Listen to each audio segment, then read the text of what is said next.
Welcome to About the Winelands.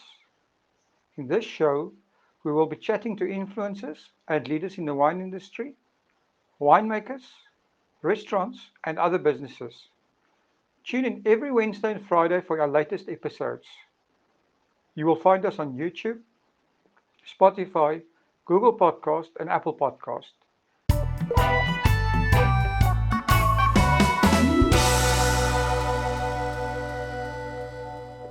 Be sure to subscribe so that you do not miss out. Now, to get on with the show. Good day, everyone. Today I'm speaking to Luan Aucamp. Luan is the sales manager at Ridgeback Wines. Welcome, Luan. Hi, Will.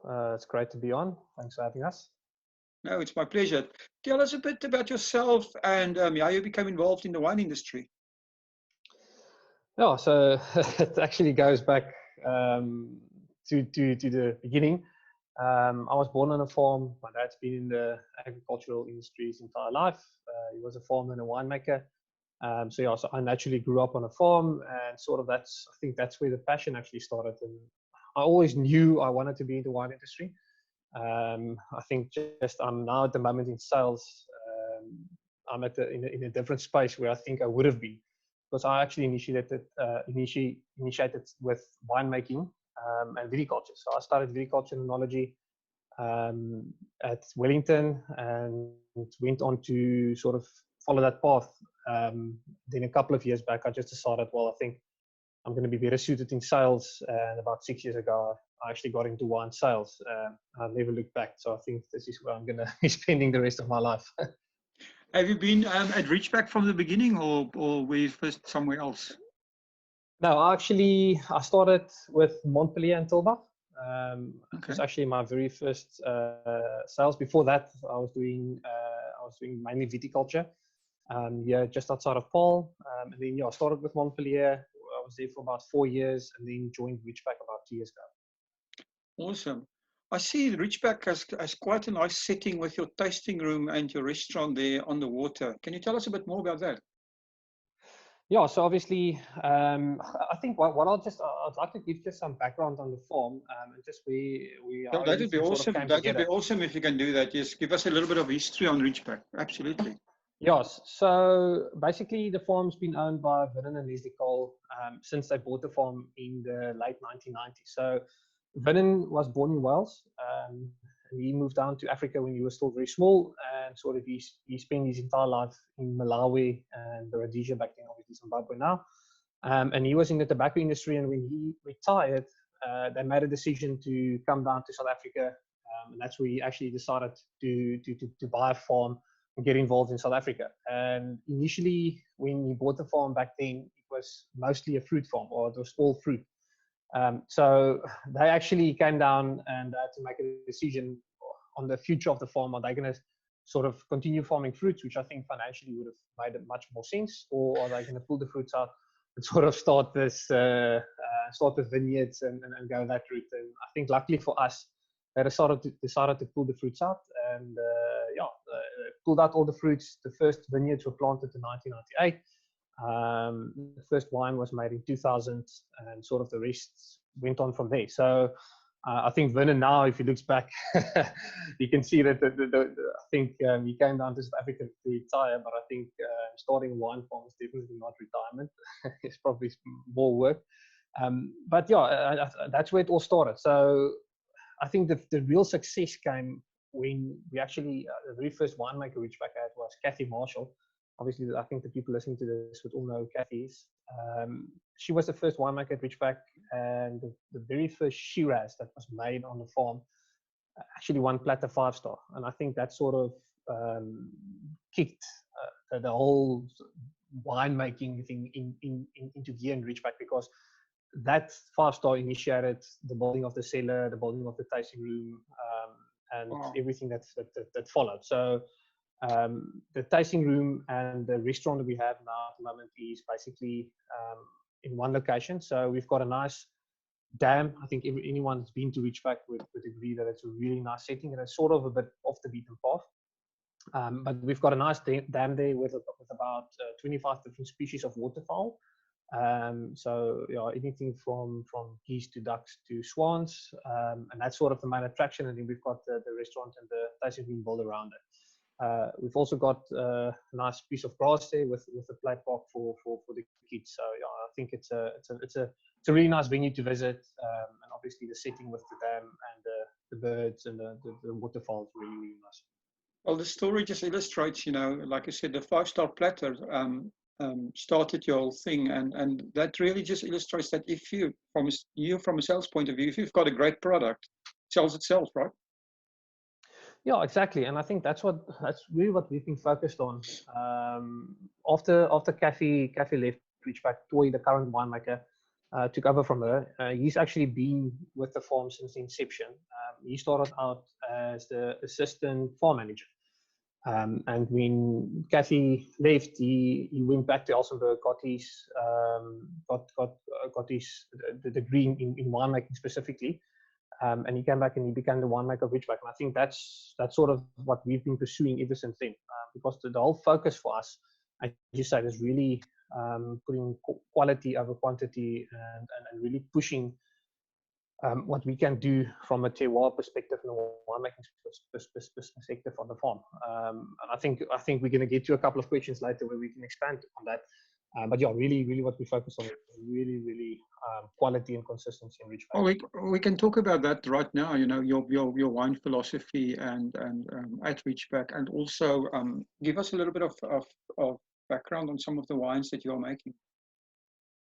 So our main focus, I would say, was probably red. We produce more red than we produce white. We focused on French Bordeaux and Rhone varietals. So we've got Cab Sauv, Cab Franc, Merlot, Shiraz, and then we obviously use Grenache and Mourvèdre, only for blends as well, no single varietals.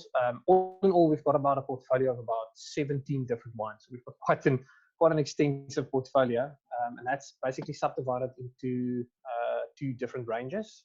The first range is our lifestyle range, which is called Ridgeback, which is called Linehound, and then the second range is our premium range, obviously, which is called Ridgeback. And then we've got sort of like a master's range, which is his master's choice, signature S and signature C, which I think a lot of people would also know about. So yeah, so our main focus is reds. We also do two premium whites as well. And then our biggest focus, I would say, in the white side is Chenin Blanc and Viognier, which we do two premium wines from as well. We actually, with the Viognier, last year, or for 2020, was awarded the Viognier of the Year. It was also only the second Viognier 5-star in the history of Plata, which was awarded for 2020. So yeah, so Viognier is actually doing very, very well for us at the moment. That's awesome. Tell me, Luan, the name Ridgeback, that has an interesting history as well. Can you tell us a little bit about that? Yeah, so the name basically comes from the Rhodesian Ridgeback dog. When Vernon and Leslie came down from Zimbabwe, and they started with this whole venture, they actually had to decide on a brand name. And I think they brought with them the two Ridgeback dogs, which was the first one was Rudy and Lady, was the two initial Ridgeback dogs, and sort of the love for the dogs inspired them to actually keep this name Ridgeback, and that's where it started. So it's actually, people always ask with the dog on the label if it's actually direct connotation with the actual Ridgeback dog. Oh, that's awesome. So guests can I think, sorry, I just wanted to, just with obviously with the whole philosophy, just to expand a bit on Toy's philosophy of winemaking. I think what he's really focused on, and I think in South Africa, we're getting more and more focused on terroir, which is, I think, important. Obviously, we're part of the greater Paarl area, and we fit into that, but we've got a really interesting sort of terroir on Ridgeback, and what we try and do, and I think what Toy tries and does with the wines, is we really try and make the best quality wine from our little area.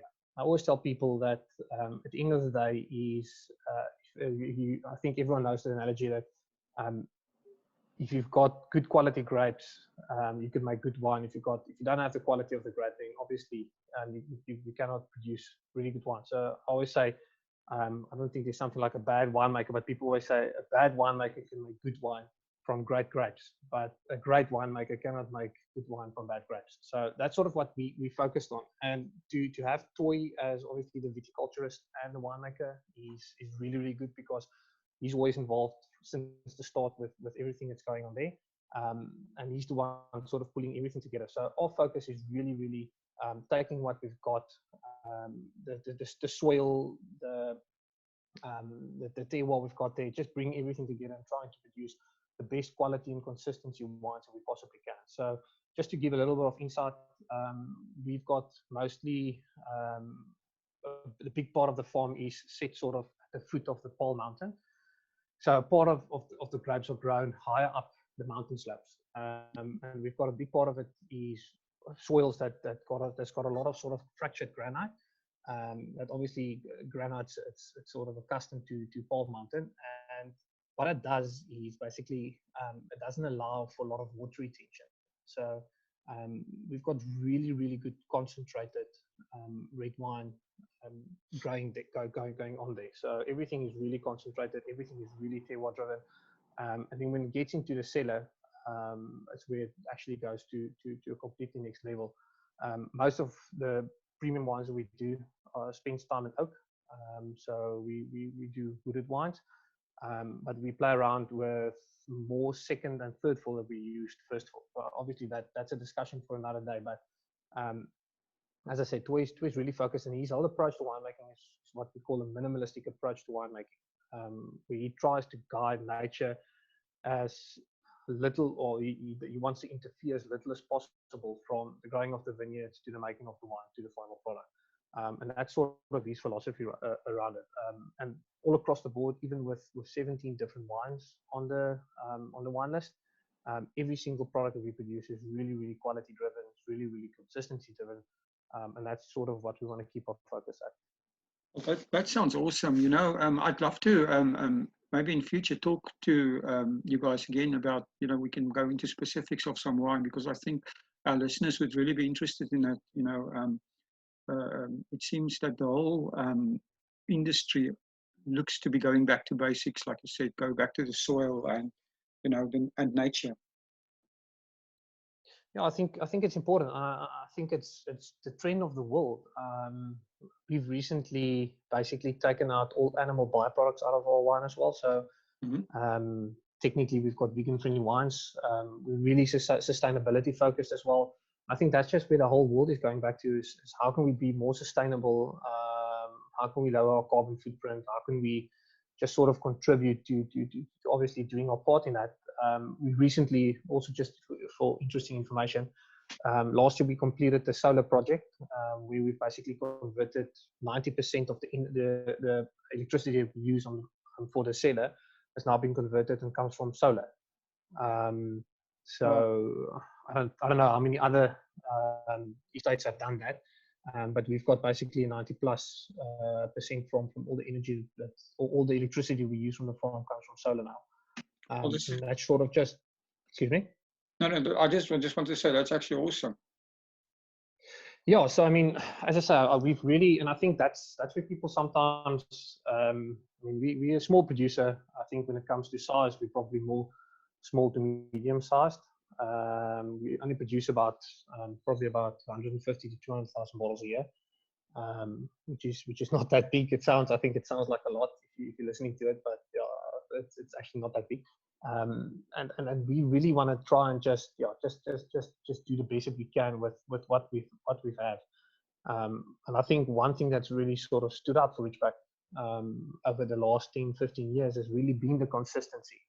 I personally believe that we've got one of the most consistent winemakers in the country in Toy, and he's just proving that year after year after year. The wines are just doing better and better and better. And I think it is his whole philosophy, his whole approach to winemaking with this whole minimalistic. We try and use as little sulfites as possible. We try and intervene as little as possible with everything we do. And I think that all just comes together when you present the final product.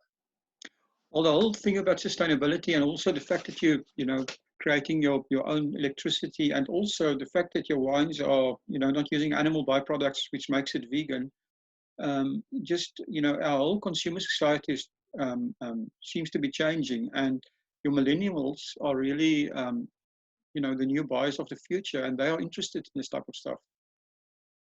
Yeah, exactly. I think, well, but I think it's everyone's responsibility to sort of do their part in helping sustainability. I think we all know with global warming and everything that's going on that it's a real issue. I mean, if you're looking at the water crisis that we had, I think if the one positive thing that came out of the whole water crisis we had a couple of years back is I think people's water consumption habits have completely changed and will forever be changed. I think the way people see water, the way people use water has completely changed. And I think with this also the sustainability thing and just how seasons have changed and how things have changed, it's affected the wine industry enormously. So obviously everyone needs to do their part, and we're just trying to play our part in that. But obviously it helps us to produce really, really good wines as well, which is obviously a good positive. Well, that's the most important thing, right? Just a quick interruption, but I do need to remind you that we are currently in a very difficult time. The South African government has set up a fund where businesses and individuals can donate to support our country through this crisis. Go to the website now and add your small donation: www.solidarityfund.co.za. Please join us all in the fight against COVID-19. That is at www.solidarityfund.co.za. Now, let's get on with the show. So you guys seem to have quite a wide international footprint. Could you tell us a bit more about, where your wines are sold internationally, locally, that type of stuff? Yeah, so obviously locally in the major hubs, Western Cape or Greater Cape Town area, Gauteng, Durban, Bloemfontein, George, most of those areas. But then we also export to about 14 different countries. So we are more export driven than we are nationally driven. We do about, at the moment, about 65%, 60 to 65% exports, and then the rest is obviously for the local market. So yeah, I think even before I joined Ridgeback, the global market has been a real focus point for us. At the moment, we are biggest. If I can just give you guys an indication, our biggest markets at the moment is Belgium, probably. We've got quite a big market in the UK, and then Germany, and then America. We also do business in China, Japan, a couple of the countries that side, and then most of the small European countries as well. So yeah, I mean, I think I always say you don't want all your eggs in one basket, and I think the more you can diversify in terms of different markets and different economies and different countries, I think the safer it's going to be. We've all seen sort of in somewhere in the past where you put too much faith or too much trust, you put all your eggs in one basket, and then the economy goes into recession or something happens, or I mean, no one knows what's going to happen tomorrow. So I think that the whole focus with it is to just try and keep the wine as safe as possible and just have it spread out as most as possible. Luan, I also see you've got a wine club. Can you tell us a bit more about that? Yeah, obviously we've got the Ridgeback Wine Club. We're trying to sort of revitalize the wine club at the moment. I think in an era where there's so many clubs and it's just you just get bombarded by information if you're a consumer. We're really looking at how we can change our wine club to just be just a bit more, I would say, quality driven, and just more focused on the people that are interested in being part of the Ridgeback Wine Club. So there is a big push. At the moment, we've just got a normal wine club, so you can join, and then obviously you get opted into our newsletters that we send out, information that we share from the farm, and then you're eligible to obviously get discounts when you buy wine. As I said, at the moment, we are trying to just try and see how we can change things. And I think if there's one thing that this whole coronavirus lockdown has taught me is that you need to be innovative and you need to change the way you do things. Because you never know, you never know what's going to happen. Now that you mentioned that, I mean, this is forcing all of us to rethink our business models, right? So, do you have any other changes in mind? I mean, what are your plans? I think if you're looking, we are busy. I'm busy working on a couple of things. I don't want to elaborate on it too much, but you have to. I just believe that if you're getting complacent, that's where you start dying. I think especially in this industry, it's a big industry, but it's also a small industry. It's so important to continuously be changing just try and change what you do and how you do things, and just try and improve everything that you do. So we are working on a couple of things. Obviously, the wine club's a big focus for us because at the end of the day, there's a couple of really diehard Ridgeback fans out there, and we want to get obviously more people to buy into Ridgeback wine. And we want to offer as much as we possibly can on that front. So we are working on a couple of things. So I would say watch the space. In the next couple of months, definitely a few things are going to change. Well, I'll definitely talk to you again I will definitely talk to you again when your new plans are ready to be shared. Yeah, I think my whole philosophy when it comes to sales has always been personal touches is what makes the difference. I think if there's one thing that I've learned in life and in the wine industry is that you should never underestimate the power of relationships. And the way I see it is that at the end of the day, there's so much, as I said, clutter out there, and there's so much bombardment. So if you open up your phone, you open up your tablet, you open up your computer, you're just getting bombarded by information every single day. So I always ask myself the question is, I mean, how can, in an era like this, where there's so much information out there, how can you clarify your brand, or how can you sort of get to people just to see you in between all of this? And I think the big thing is building relationships and getting people to buy into your brand. And obviously our brand is Ridgeback the Wine. So our focus is to really just get people to buy into our wine, to buy into our story, and to what we do at Ridgeback, because everything contributes to that. And I think once you've got people that sort of see what you are about and you're delivering a good product and they can buy into that, that's where you get people to really follow you and consistently follow you. I think humans are creatures of habit. In everything that we do, habit controls our lives most of the time. I take myself for example. The people that I do business with, I've got this saying: you only do business with people that you know, like, and trust, which is very very important. So I mean, how do we get? My question is always, how do I get someone to know Ridgeback, to like us and trust us? And I think the knowing part is where marketing obviously comes in, is where you need to get exposure and to get people to taste your wines or just get exposed to the brand.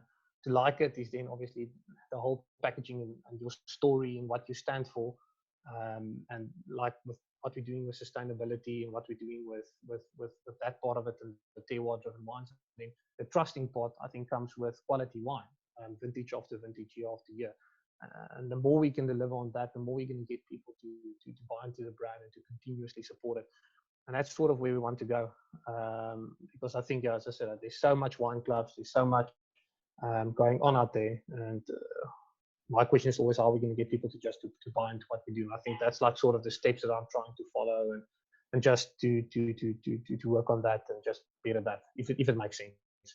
Sounds awesome. Now, at some point, guests will be able to come and visit you guys again. I see you guys have a guest house, so just tell us quickly about your guest house and what guests can expect. Yeah, so the guest house was actually part of the original manor on the farm, which has been turned into a guest house now. So we've got a bed and breakfast. We've got basically six rooms, really nice, really sort of old school, really good service that we give there.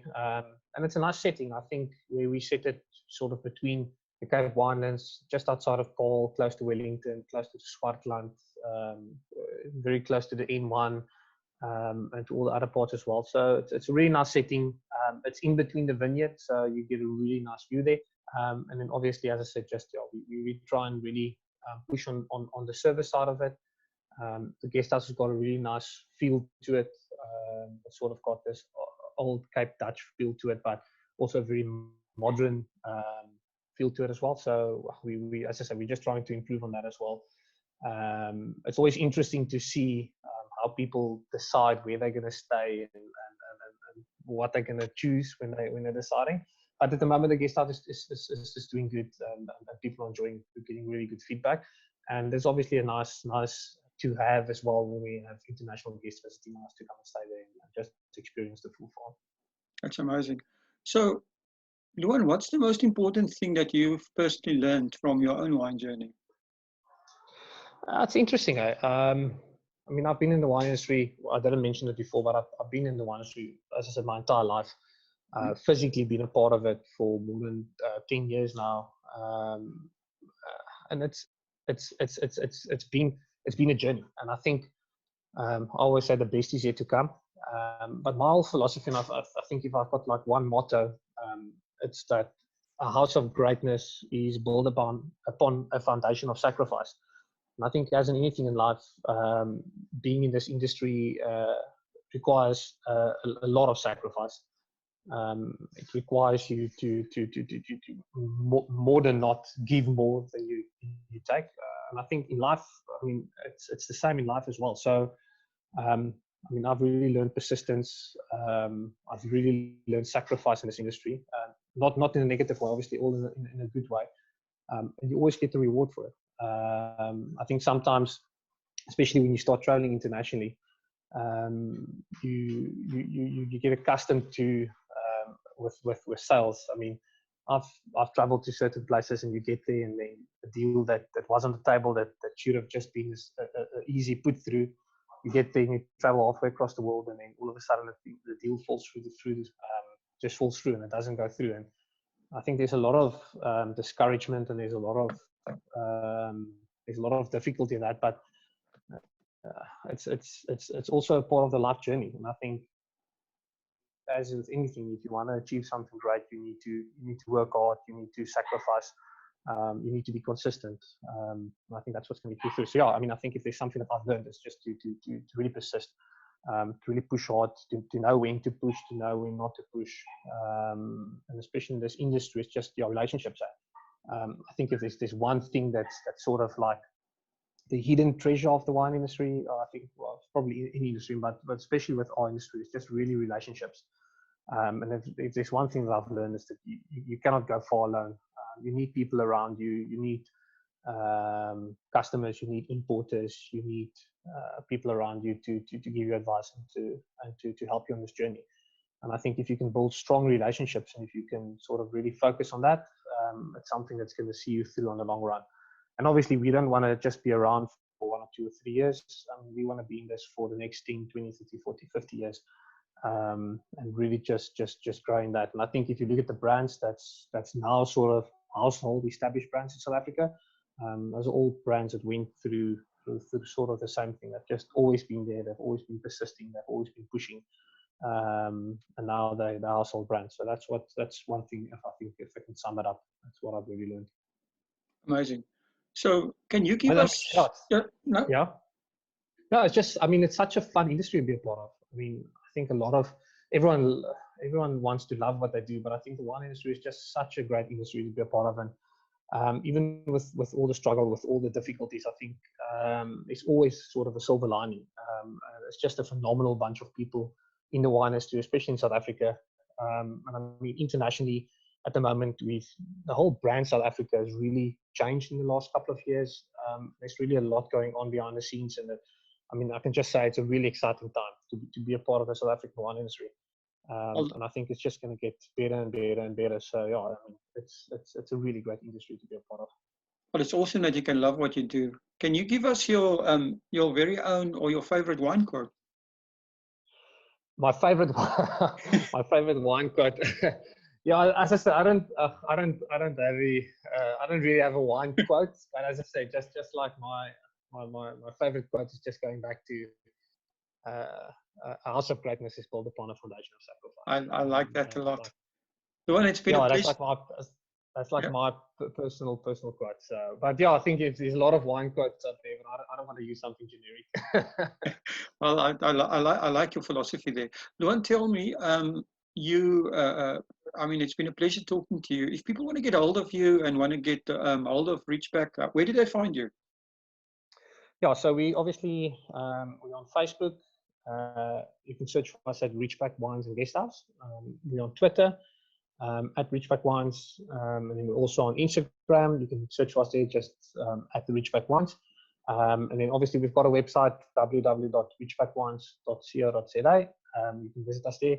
And then if people want to get more personal, they can email me directly. If they want to get in touch, my email address is sales@ridgeback.co.za. So I'm always open to take email addresses, to take emails. So please get in contact with us. But yeah, otherwise, I would just encourage anyone that's interested to please come and visit the farm. I think if you go on a website or you follow social media, it's not the same as coming there to physically experience, to get experience on the farm, to come and taste the wine there, to come and experience the atmosphere, to see the ducks, to meet the staff, and just to have a first-hand experience. I'd always encourage people to come out and visit the farm. We situated just outside of Paarl in a little area called Windmill. So if you're driving on the R44 from the N1 going to Wellington, just across from the road from Windmill Cellar, you turn right on your way to Paarl, then literally 100 meters down the road, you turn right again. You right there nestled in Windmill, so you can find us there. That's awesome. Thank you. I appreciate the time you've taken, and I'm really looking forward to maybe talking to you again in future, and of course, visit your farm. And good luck with the rest of your lockdown. Yeah, please. I mean, I would be really interested. I think, yeah, there's so much more to be said. Really, I mean, I didn't go into much detail, but just just the whole winemaking philosophy and really what we're trying to try and achieve on the farm. We can even in a couple of, if we're going to do it later the year, maybe get Toy to join in, and obviously you can share his insights. But yeah, thank you so much for having me. It's been great. As I said, I would just encourage people to please try the Ridgeback wines. I really believe we've got probably one of the most consistent portfolios in the country at the moment. The wines are spectacular. There's a lot of option available. It's just really, really good, high quality wine. Thank you for supporting our show. If you would like to get more exposure for your business, please have a look at our sponsorship options. Thanks again for supporting About the Winelands. Please follow us on YouTube and on our social media channels. All details and links are in the description.